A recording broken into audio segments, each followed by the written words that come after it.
Jadi sakabeh syahadat disimpulkeun dina bismillahirrahmanirrahim. Sanggeusna disimpulkeun tuluy dikumpulkeun. Di mana dikumpulkeunana? Nyaeta dina rasa kamanusiaan. Naon hartina?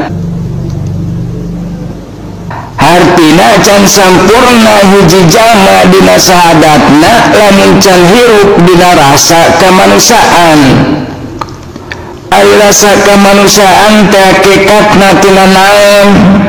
Nyaeta hakikat tina Muhammad. Ari Muhammad teh artina terpuji.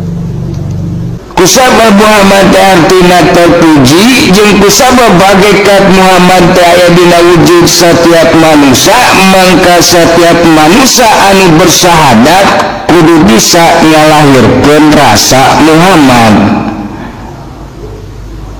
Nu kumaha ari rasa Muhammad? Tingali contohna, aya contohna aya saha nyaita Kanjeng Nabi Muhammad alaihi wassalatu wassalam. Kumaha cirina? Di antara cirina nyaeta sidik, amanah, tabligh, patonah, mutmainnah, rodiah, mardiah, kamilah, nyaahan, berehan, hampuraan. Gitu.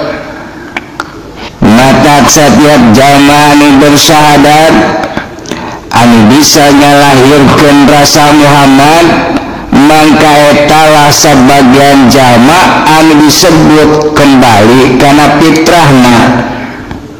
Sabab sebagian tina perkara anu disebut fitrahna seorang manusia adalah rasa kamanusiaanna. Jadi sahawae jalma anu iman nyaeta iman ka Allah jeung ka Rasulna anu bisa ngadohirkeun rasa kamanusiaanna di antara hirup pikukna kahirupan dunya, mangka etalah manusia anu bersyahadat. Nyaeta manusia yang telah kembali kepada fitrahnya. Katara disebut makhluk anu terpuji. Gitu. Eta nu kahiji syahadat nyaeta sajatina hirup. Nu kadua salat. Ai salat cek hakikat nyaeta yang harupna hirup. Ai hirup ujang yang harup ka saha? Nah yang harup ka anak pamajikan, nah yang harup ka pagawean, nah yang harup kana kahayang, nah yang harup kana perdagangan, nah yang harup kana ilmu pengetahuan, nah yang harup kana teknologi, kasaha yang harup najang.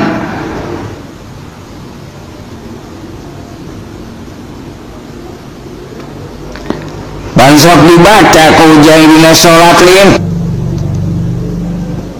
Inni wajjahtu wajhiya lilladzi fattaras samawati wal ar jeung saterusna.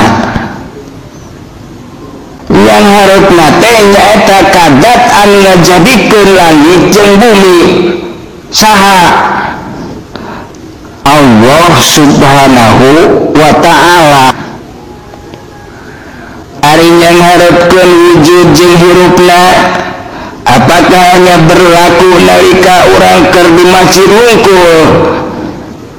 Ari geus kaluar ti masjid kumaha? Apakah moal disangharepkeun kadat nu ngajadikeun langit jeung bumi? Supaya wujud ujang jeung hirupna tetep jeung hareup kadat ngajadikeun langit jeung bumi, mangka nalika ujang beres ngedegkeun salat syariat nyaeta salat fardu anu 5 waktu tina syariatna tuluykeun kana hakikatna.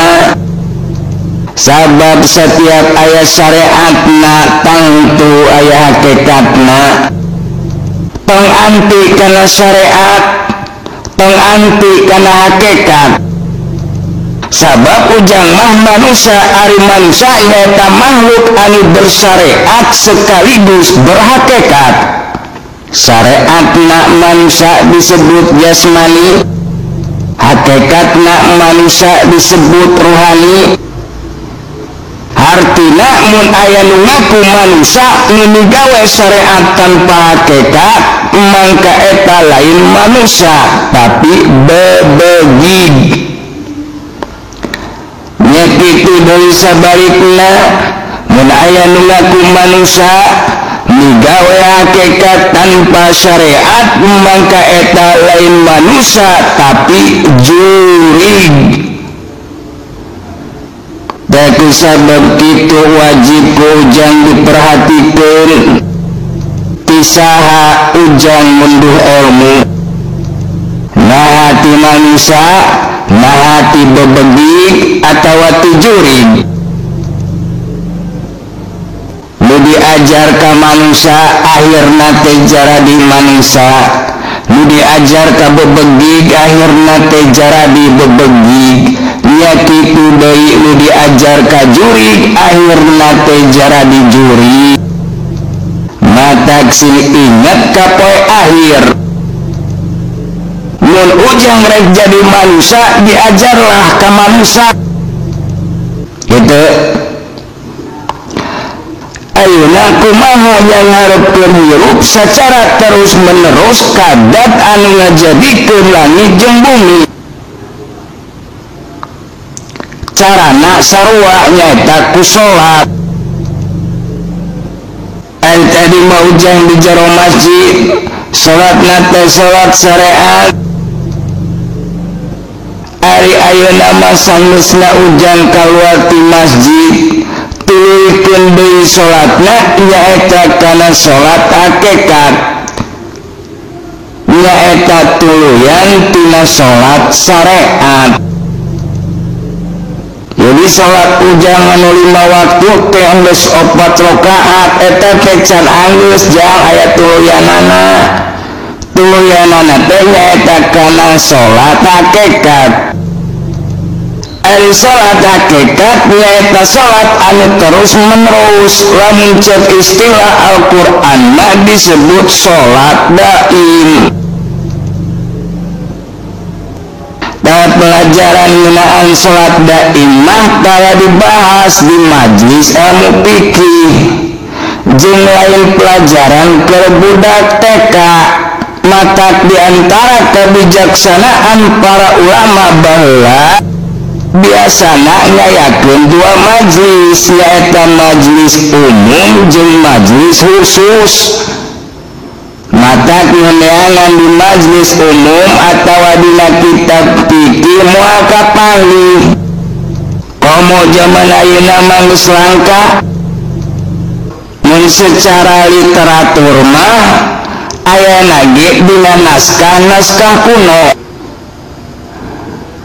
Mun dina hasanah literatur karya ulama Nusantara mah diantarana aya dina naskah Suluk Wujil karya Kanjeng Sunan Bonang jeung dina Suluk Lingung karya Kanjeng Sunan Kalijaga. Intina mah kieu, kahiji ari salat nu 5 waktu mah dibatasi ku waktu jeung tempat, sedengkeun ari salat daimah teu dibatasi ku waktu jeung tempat. Artina salatna di seluruh waktu, di seluruh tempat. Kadua wuduna lain ku cai tapi ku tobat. Dina urusan tobat mun secara istilah aya taubah aya inabah. Ari taubah nyaeta tobat dina setiap perbuatan dosa.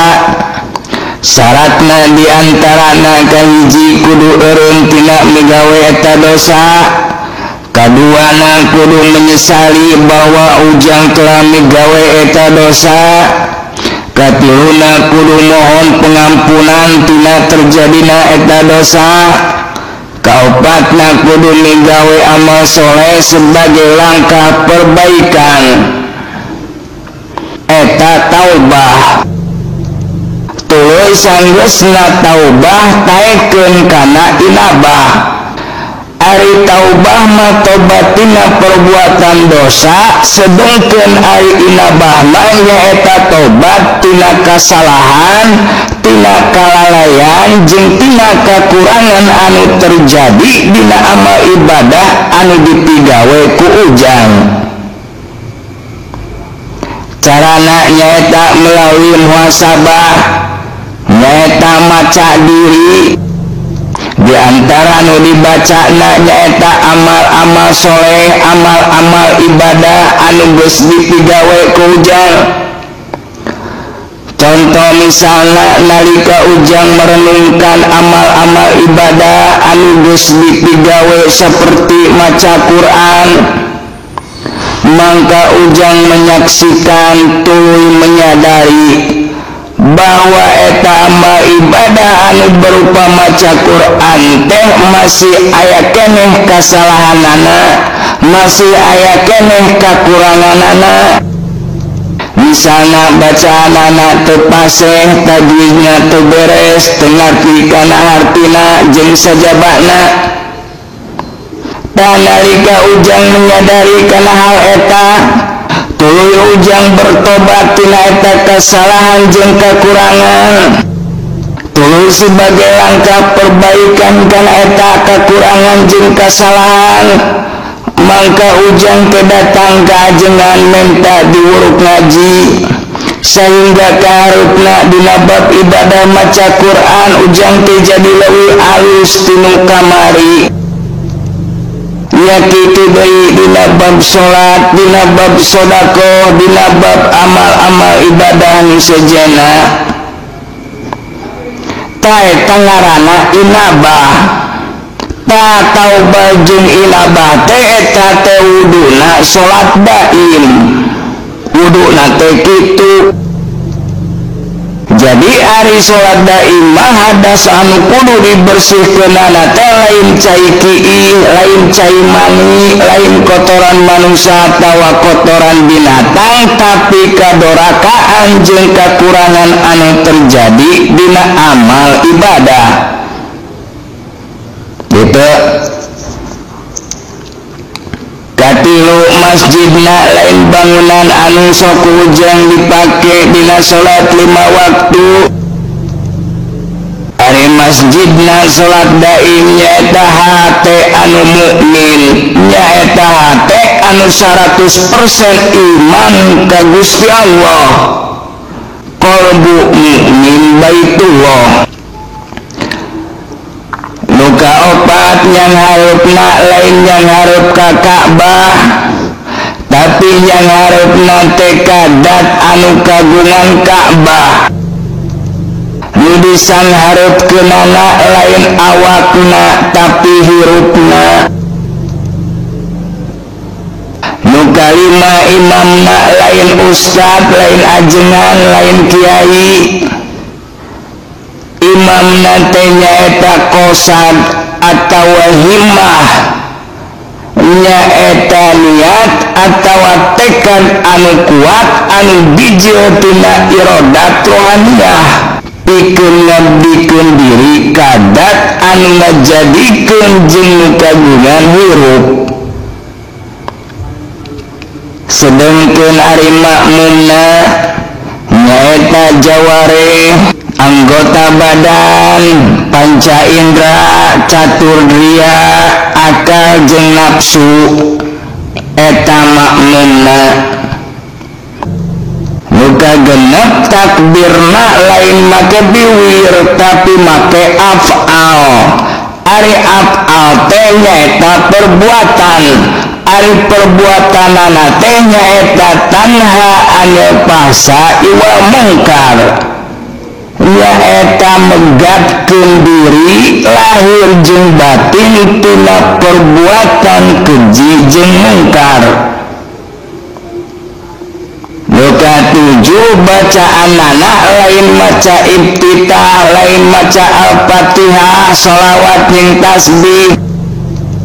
Bacaanana teh nyaeta dzikron kasiron, nyaeta eling kadat anu ngajadikeun anu menguasai anu kagungan sadaya hirup kalawan eling anu tanpa wates sumangenna. Nyaeta satungtung hirup di kandung badan. Nuka 8 gerakanana lain nangtung ruku sujud jeung diuk. Ari gerakanana salat doim nyaeta migawe bakti ka Gusti Allah, ka Rasulullah, ka indung bapa jeung hormat jeung mere manfaat ka papada manusia jeung ka papada makhluk Allah kalawan ikhlas lillahi ta'ala. Nuka 8 pakaianana lain baju koko, lain baju gamis, lain baju pangsi. Ari pakaianana teh nyaeta takwa. Ari sabagian tina takwa diantarana nu kahiji tawadu, DP andap aso sopan santun ka papada manusia. Kadua ngalap cukup kanu aya, teu arah teu subaha jeung narasula kana kadar pembagian ti Gusti Allah. Nuka 3 taliti apik jeung hati-hati dina ngagunakeun hirup. Sakabeh perkara nu aya patula patalina jeung hirup saperti sandang pangan papan jeung pekerjaan dipilah jeung dipilih make aturan hukum Allah. Tara ngotoran hirup ku perkara anu subhat jeung haram, jeung ku perkara anu kaleuwih. Jadi hirupna aya dina sigar tengah.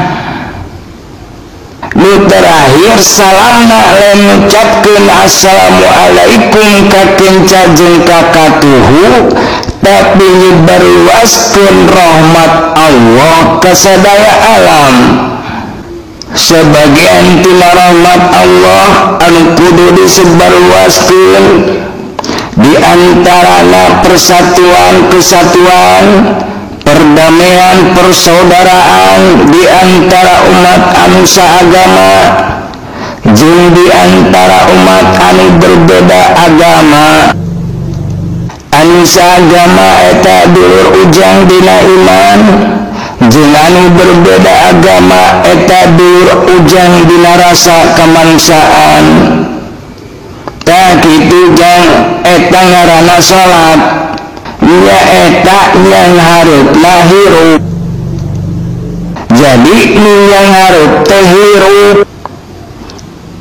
Ari hirup manusia di alam dunia nyaeta ngahijina jasmani jeung ruhani.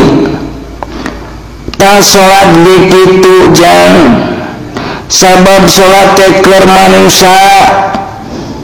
Jadi salat 5 waktu eta ibarat jasmani, sedengkeun ari salat daim eta ibarat ruhani. Mata tong sabelah syariat jeung hakikat kudu ngahiji menghirup ujang sampurna. Tong jadi jurig, tong jadi bebegig, tapi kudu jadi manusia.